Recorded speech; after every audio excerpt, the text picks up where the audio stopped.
Merry Christmas everyone, this is Richard and this is my channel of Life and Games. Just thought I'd let you know that, well, I've got a little friend next to me, as you can tell. At weekend we went to see Hobbit, Desolation of Smaug, and I'll talk about that in a minute. As you can see, I came back with some POS, point of sale stand, and it is not 6 feet like I did said on Facebook, but it's 7 foot, and it's big. And it's nice. Got 5 images. Anyway, first of all, let's start off with health and condition. Still in splint, still doing exercises. I haven't done one of these videos for 2 weeks, mainly because I think I've been very run down. Time's been warping into each other. I have no idea what day it is, and I haven't been sleeping very well. I've been having some strange dreams, and it's quite difficult, really. And I've got a mouthful of ulcers, my eyes are full of styes, I've got rashes all over me, I'm severely run down. For some reason I'm not doing anything really, so I don't know why I'm run down. Probably run down because I'm not doing anything. So yes, you can actually get ill for not doing things. So that seems to be it.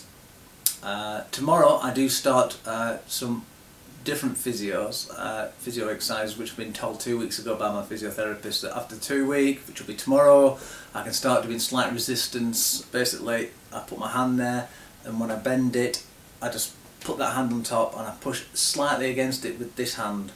This hand stays completely still.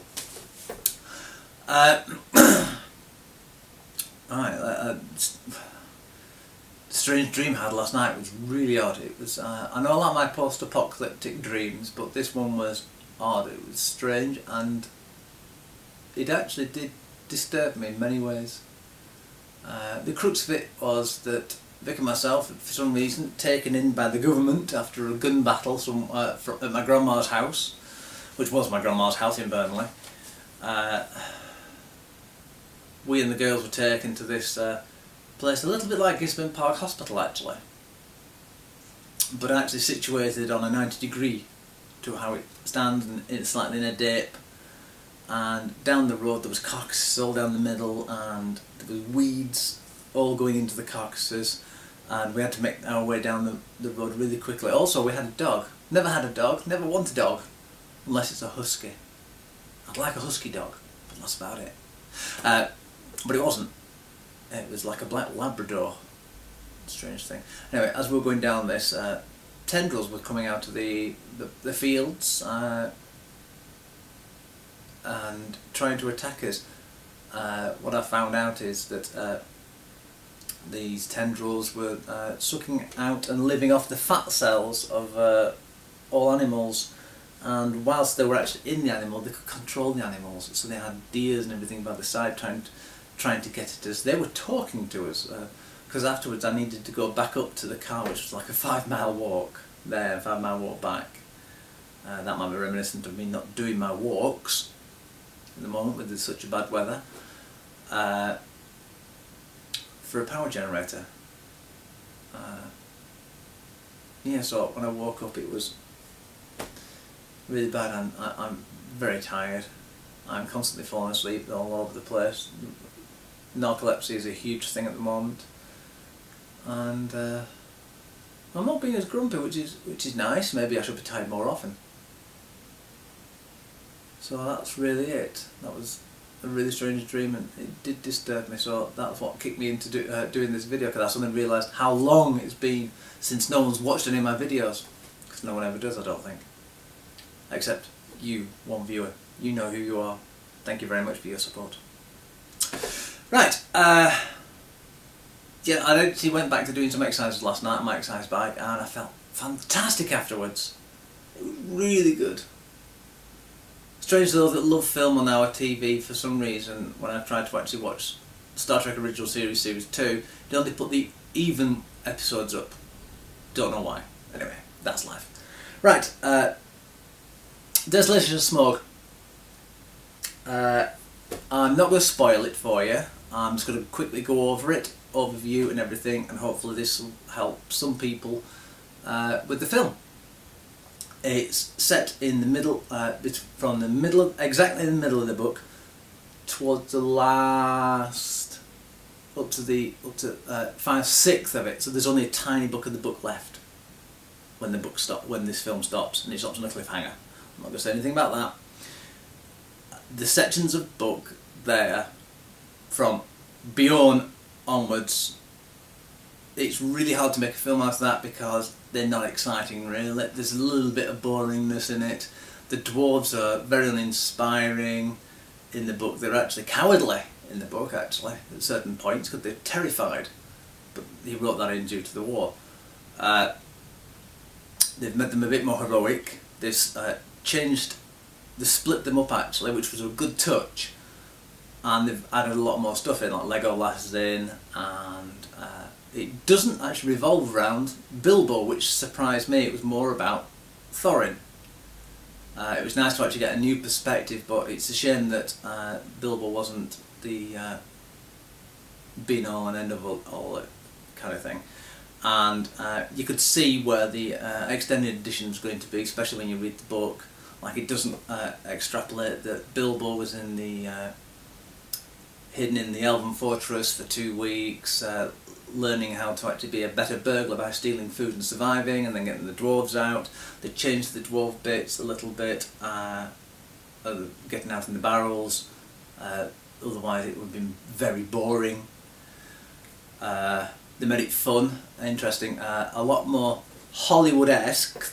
This is what I think they've done with the Hobbit and Desolation of Smaug, is they've been given money by Hollywood and they've said, we need it more Hollywood, and Pete Jackson said, oh yeah, I'll do a little bit. And he's done it a little bit Hollywood-like, with over-the-top fight scenes and things like that. But really, it's still good. It's still good, and it's still good for children. Elizabeth went to see it with us. She's 8 years old. She did have a nightmare at the end of it, but as soon as we got home from the cinema, she went straight to bed, so it would still be on her mind, so that's not surprising. She did actually, she should be a screenwriter for it, because Smaug at one point says, I am fire, and I am... There was a dramatic pause, and Elizabeth shouted, death! And then Smaug went, death! So she's never let us forget that, and now there's the entire cinema either. A lot of giggles with that.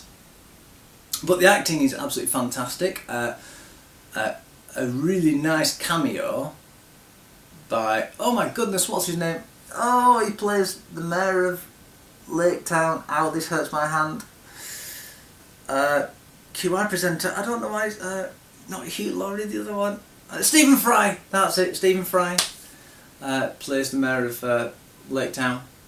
Very good. I would never have seen him as the part, but I can see him now. Still not sure about Bard. He was... but as with everything else, a lot of these movies take 2 watches. I must admit, I can actually like it. I know a lot of people who watch it who are strictly to the book didn't like it as much because it deviated from the book in certain ways a lot and changed things around. There is one major flaw I don't like about the movie. Unfortunately, if I say it, it'll spoil it for those who haven't read the books, or the third movie. But one of the characters is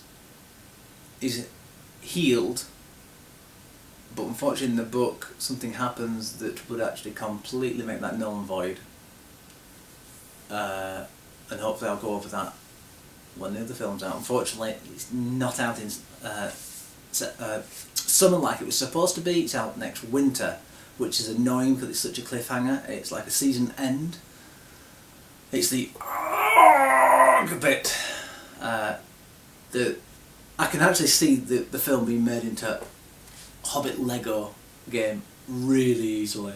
Some of the stuff in it was very gamified, not in a bad way, in a good way. You could actually see how they could actually translate it along and actually tie it in, with Bilbo hiding underneath some gold as he slid from Smaug. Smaug is absolutely fantastic. Benedict Cumberbatch is awesome. Really is good. He seems to be the favourite bad guy in Hollywood at the moment. They do come in the phases, unfortunately. I hope it doesn't die out for him, because he's a good actor. He's a good, well-rounded actor as well. So yeah, I don't want to hark on more about that, otherwise I'll start telling you stuff which I shouldn't be. But yeah, got this. It's absolutely huge. Really is nice. I got it because basically I wanted it, but it's way too big, so I'm thinking I might sell it on eBay. If anyone wants it and they think of a price, give me a shout. Right, now let's do the games bit.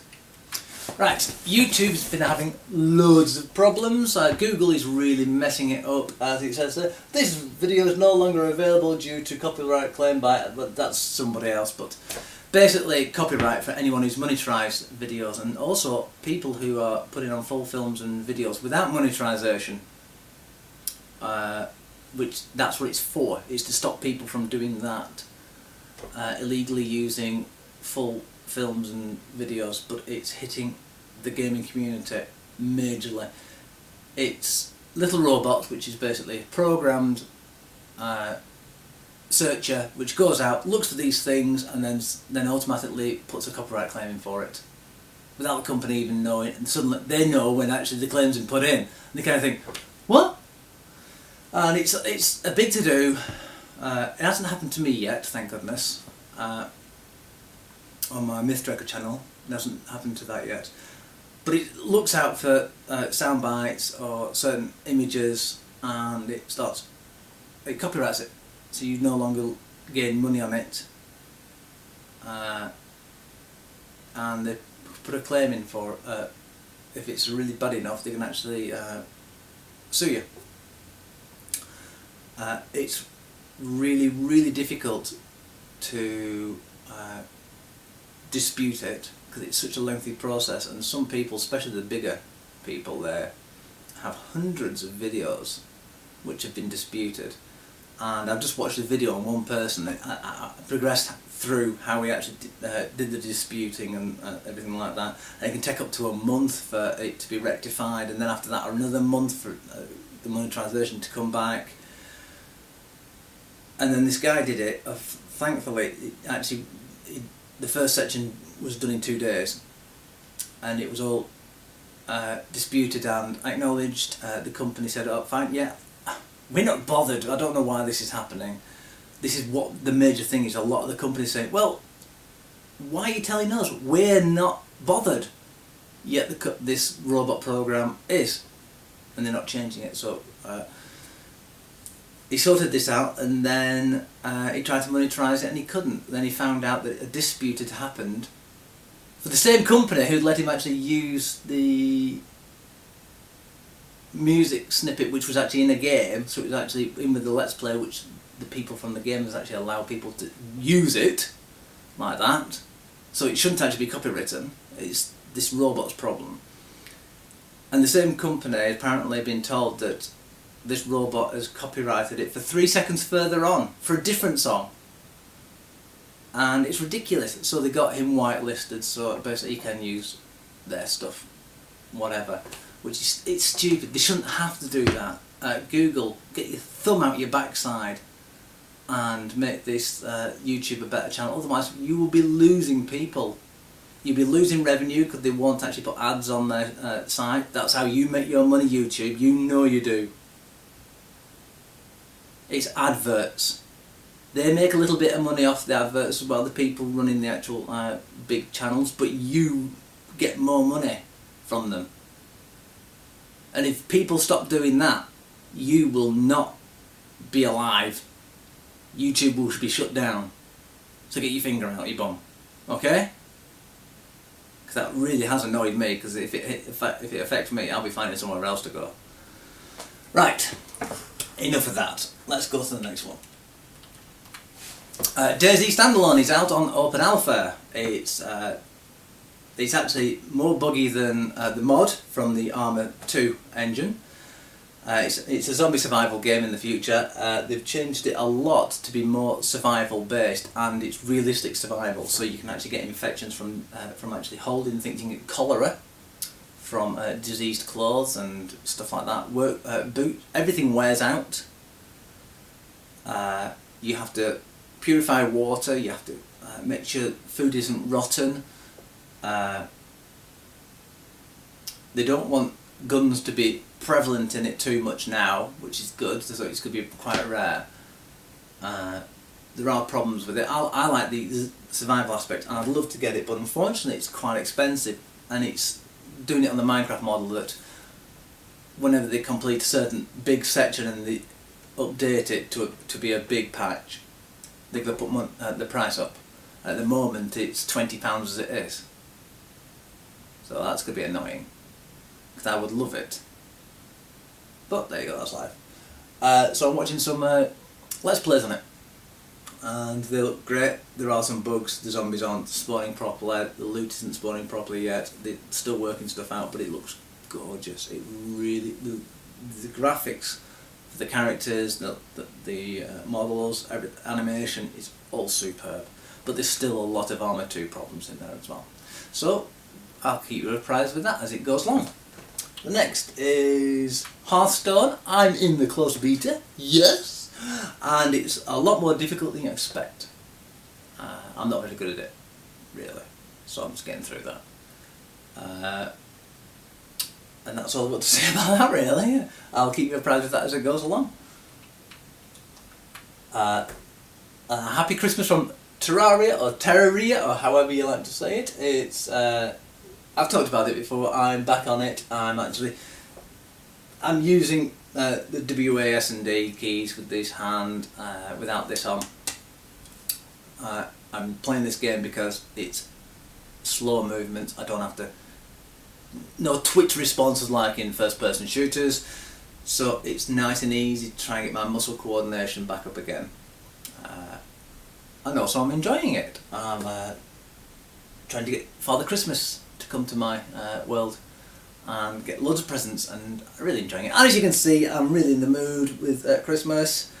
I just wish it wasn't as commercialised as it was, as per usual, blah blah blah blah blah blah. But I am wearing this hat from the 12th, and I'll be wearing this up until Christmas.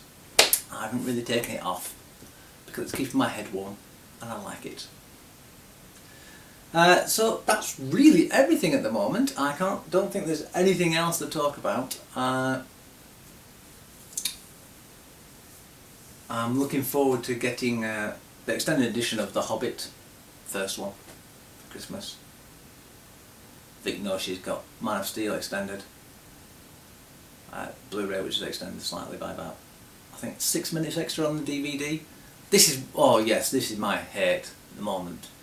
Basically, they're ruining DVDs for people, because films which come out on DVD are now cut less time out of it than the Blu-ray, and that to me shouldn't be. It shouldn't be right. It should be the same version, just higher quality, that's all, and extra bits maybe.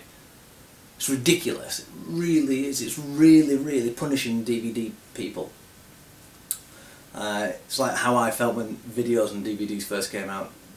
DVDs came out with all the special edition stuff, behind the scenes, and videos still just had the film. I felt a little bit victimised. Even though we got a Blu-ray player, I still feel victimised for other people, and I don't think that's right. I think they should both be the same and allow people to choose what they want. And that's that. I'm going to say a Merry Christmas and a Happy New Year. Hopefully I'll do one beforehand. I'm still waiting for an appointment at the hospital because they've completely messed up their appointment system. They're trying to revolutionise it, and they haven't got to anywhere, and they haven't got to make anyone any appointments yet. So I'm waiting on that. So that's going to be a Happy New Year for me. No reason to be run down. But anyway, I'm going to leave you all. So I'll love you and leave you, and thank you very much for watching. This has been Richard in Life and Games. Thank you very much all for watching. Bye now.